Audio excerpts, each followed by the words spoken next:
لہذا پھر سے میں کہتا ہوں 26 سال پہلے جب میں نے اپنی انصاف کی تحریک شروع کی تھی تو میں نے ایک چیز نشاندہی کی تھی کہ ہمارا مسئلہ ہی ایک ہے، یا انصاف نہیں ہے، کیونکہ میں نے تو ساری دنیا دیکھی ہوئی تھی، مجھے تو پتہ ہے خوشحالی کیوں آئی ہے وہاں.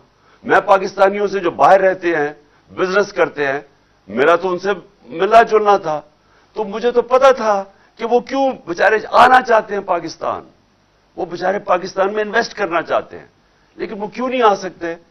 کیونکہ ان کو یہاں اعتماد نہیں ہے. ایک انگریزی کا لفظ ہے کانٹریکٹ انفورسمنٹ. ان کو اعتماد نہیں ہے کہ ہمارا جو کانٹریکٹ آنر ہوں گے یا نہیں ہوں گے، تو وہ پیسہ نہیں لگاتے ہیں. سرمایہ کار ہمیشہ بزدل ہوتا ہے، کیونکہ سرمایہ کار نے اپنا پیسہ کمایا ہوتا ہے، وہ چاہتا ہے ادھر پیسہ لگائے جدھر اس کی آمدنی ہوگی. تو جب اس کو یہ خوف ہو جائے کہ میں اگر یہاں انویسٹ کروں گا تو یہ پیسہ میرا پھنس جائے گا، وہ کبھی پیسہ نہیں لگائے گا. وہ جتنا مرضی پاکستان سے پیار کرتا ہو، جتنا مرضی درد رکھتا ہو پاکستان سے، وہ سیلاب کے لیے ہم نے مانگے، اربوں روپے گھنٹوں میں اکٹھے ہو گئے، لوگوں نے پیسے دیے، لیکن سرمایہ کاری نہیں کرتے. تو لہذا یہ جو ہماری تحریک ہے، اور میں اللہ سے دعا کرتا ہوں کہ یہ جو ہماری حقیقی آزادی کی تحریک ہے، یہ دراصل انصاف کی تحریک ہے، اور یہ شروع ہوتی ہے جب ہماری عدالتیں کھڑی ہو جاتی ہیں.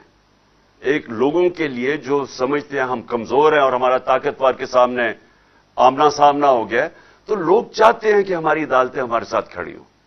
میں وہ ونسٹن چرچل جو برطانیہ کا پرائم منسٹر تھا دوسری جنگ عظیم کے اندر، تو جب ہٹلر کی جو بالکل برطانیہ کے اوپر حملہ کرنے یعنی آنے لگی تھی برطانیہ کے اوپر، وہ فرانس کے بارڈر پہ کھڑی تھی، ان کے جہاز بمباری کر رہے تھے برطانیہ پہ، تو خوف میں لوگ جب اس کے پاس گئے اور پوچھا کہ ہم بچ جائیں گے، تو چرچل نے کہا کہ کیا عدالتیں انصاف دے رہی ہیں؟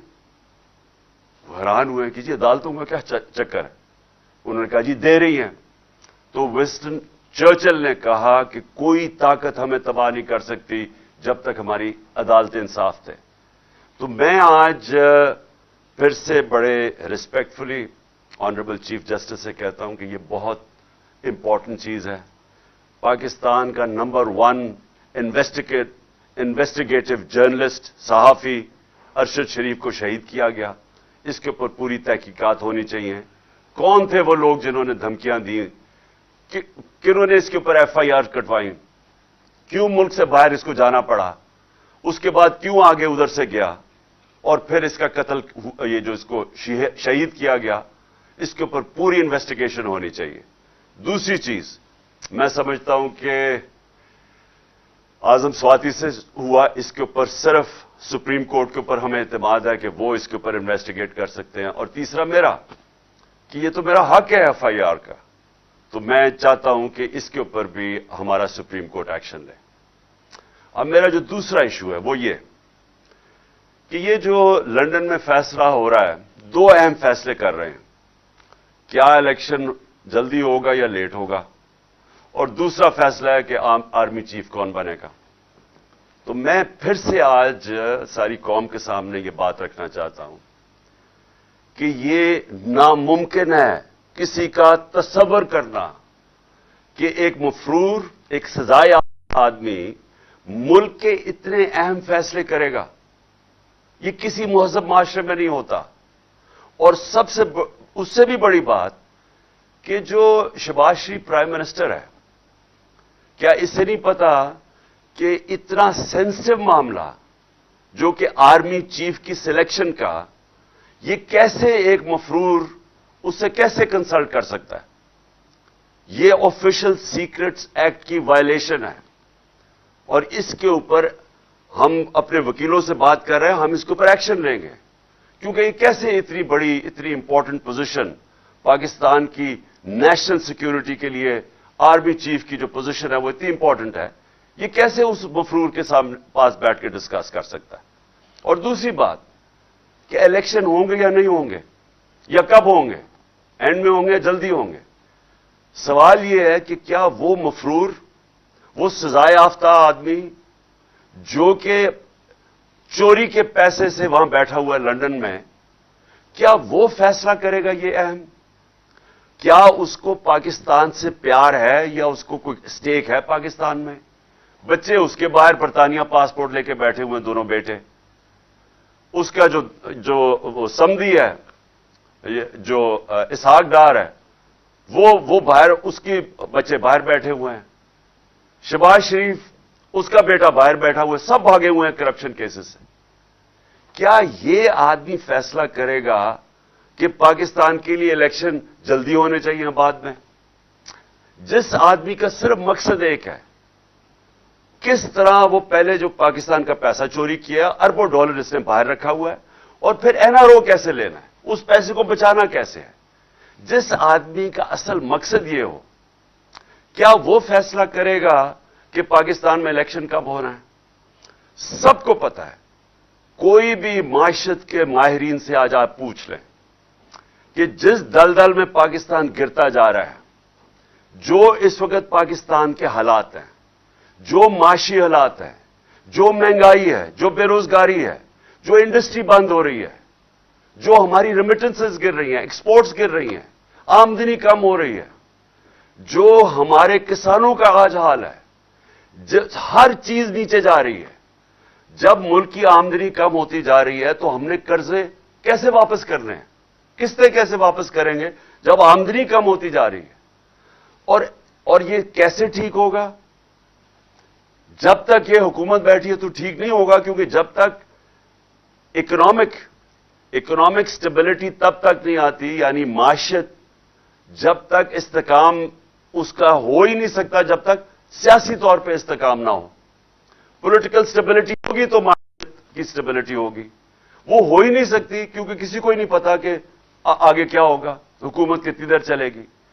تو وہ آدمی جس کا پیسہ باہر پڑا ہے، کیا وہ پاکستان کے لیے کیا فیصلہ بہتر ہے، ابھی جلدی الیکشن ہو یا بعد میں ہو، کیا وہ فیصلہ کرے گا؟ کیونکہ اس کا تو انٹرسٹ یہ ہے ہی نہیں، وہ تو دیکھ رہا ہے کہ اس کا پیسہ بچے گا کیسے۔ وہ صرف تعیناتی بھی اس طرح ہی کرے گا، دیکھے گا کہ اس کے انٹرسٹ کون بچاتا ہے۔ وہ تو میرٹ کا سوچ ہی نہیں رہا، کبھی بھی نہیں سوچا، ساری زندگی میرٹ کا نہیں اس نے سوچا۔ کب اس نے ججز کے اوپر یا کوئی بھی اداروں کے اوپر جب لوگ بیٹھے ہیں، نیب ہے، یا کبھی میرٹ کا نہیں سوچا، کیونکہ اس کا تو ہے ہی اتنا پیسہ بنا لیا، اب اسے بچائے گا کیسے؟ لہذا یہ ملک کا سب سے بڑا المیہ ہے کہ وہ آدمی جس کا انٹرسٹ پاکستان سے ملتا ہی نہیں ہے، جو کبھی صرف اپنے آپ کو بچانے کے لیے کہ کیونکہ ابھی الیکشن ہوں گے تو اس کو ڈر ہے کہ وہ ہار جائے گا، تو لہذا وہ ڈیلے پاکستان کے لیے نہیں کر رہا، اپنی ذات کے لیے کر رہا ہے، پاکستان کو نقصان پہنچانے کے لیے۔ تو میری دوسرا پوائنٹ یہ ہے کہ یہ بھی آج سارے ملک کو سوچنا چاہیے کہ ایک ایسے آدمی کو کیا ہمیں اجازت دینی چاہیے اتنے اہم فیصلوں کے لیے؟ بالکل نہیں دینی چاہیے، اور یہ جو بھی فیصلہ کرے گا اپنی ذات کے لیے کرے گا، پاکستان کے لیے نہیں کرے گا۔ اب میری تیسری بات، دیکھیں میں 26 سال سے پالیٹکس میں ہوں، 26 سال سے میں ایک چیز کہہ رہا ہوں کہ ہم دوستی سب سے کرنا چاہتے ہیں لیکن غلامی کسی کی نہیں کرنا چاہتے۔ یہ میں نے آج نہیں کہا، میرے 26 سال سے بیان پڑھ لیں کہ میں نے ہمیشہ یہ کہا ہے کہ پاکستان سب سے دوستی کرنا چاہتا ہے۔ ہم تو اگر کشمیر کا مسئلہ ہندوستان تیار ہو جائے حل کرنے کے لیے، ہاں ہم تو ہندوستان سے دوستی کرنا چاہتے ہیں، میں نے کوشش بھی کی شروع میں جب میں اقتدار میں آیا، لیکن غلامی کسی کی نہیں ہم کرنا چاہتے۔ میں نے آپ کو میرے بیانات پڑھ لیں، جب ہم نے امریکہ کی جنگ میں شامل ہوئے، وار آن ٹیرر میں، میرے سارے آپ بیانات پڑھ لیں، میں ہر جگہ کہتا رہا کہ یہ ہماری جنگ نہیں ہے، ہم اپنے لوگوں کو قربان کریں کسی اور کی جنگ میں۔ 20 سال میرے بیان پڑھ لیں، میں ایک ہی چیز کہتا رہا کہ ہم نے اپنے لوگوں کو اس لیے قربان کیا کیونکہ ہم آزاد نہیں ہیں، ہماری آزاد سوچ نہیں ہے، ہم غلامی کر رہے ہیں۔ ہماری جو فورن پالیسی ہے وہ پاکستان کے لوگوں کے مفادات کی حفاظت نہیں کرتی، وہ کسی اور کے فورن پالیسی کے مفادات کے لیے اپنے لوگوں کو قربان کرتی ہے. لیکن میں دشمنی تو کبھی بھی کسی سے نہیں چاہتا. کون عقل مند آدمی چاہتا ہے کہ لوگوں سے دشمنی ہو؟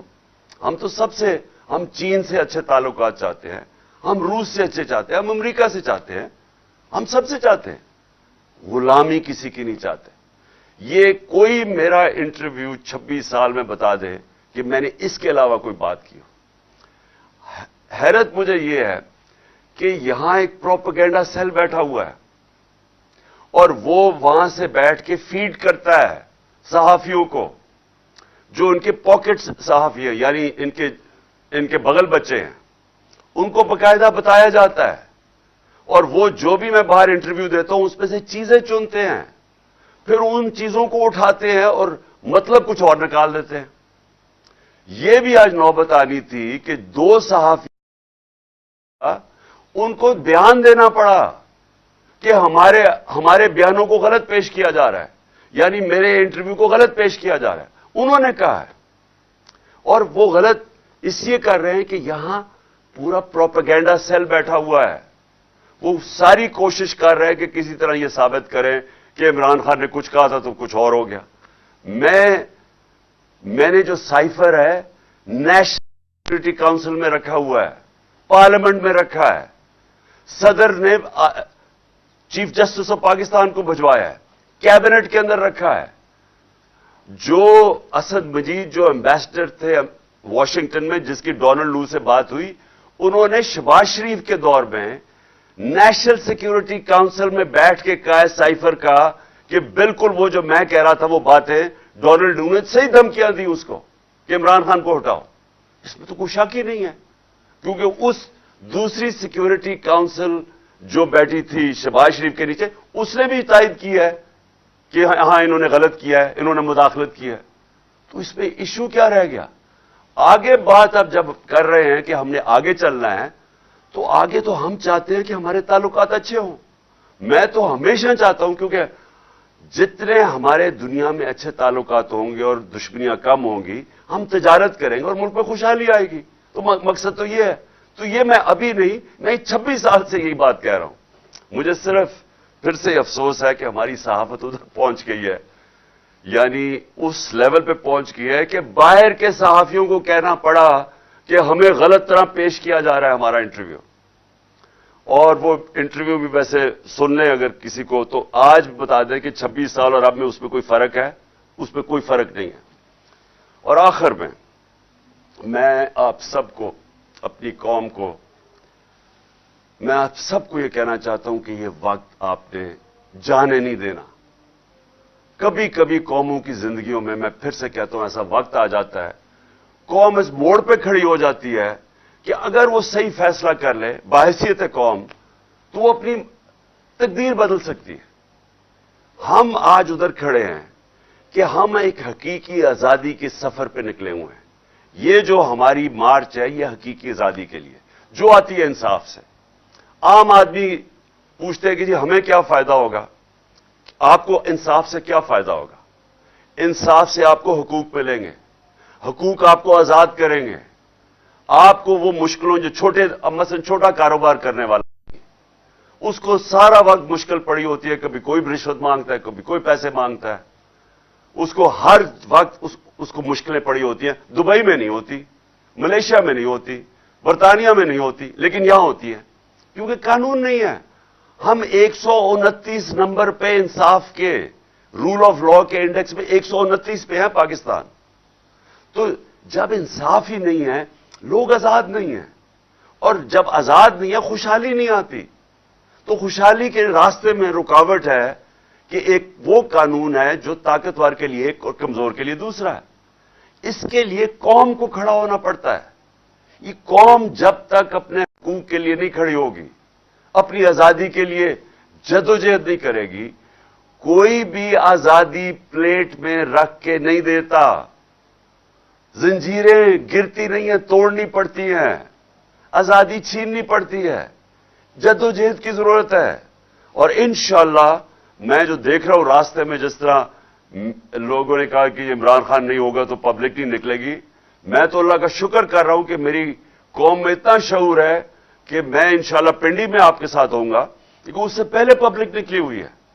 تو میں تو اللہ کا خاص آج شکر ادا کرتا ہوں، اور آپ سب کا کہ آپ نے جس طرح پوری آج شرکت کی ہمارے ساتھ منڈی بہاؤدین میں بھی اور جڑا والا میں بھی، دونوں جگہ پہ بھی میں آپ کا شکریہ ادا کرتا ہوں. پاکستان زندہ باد.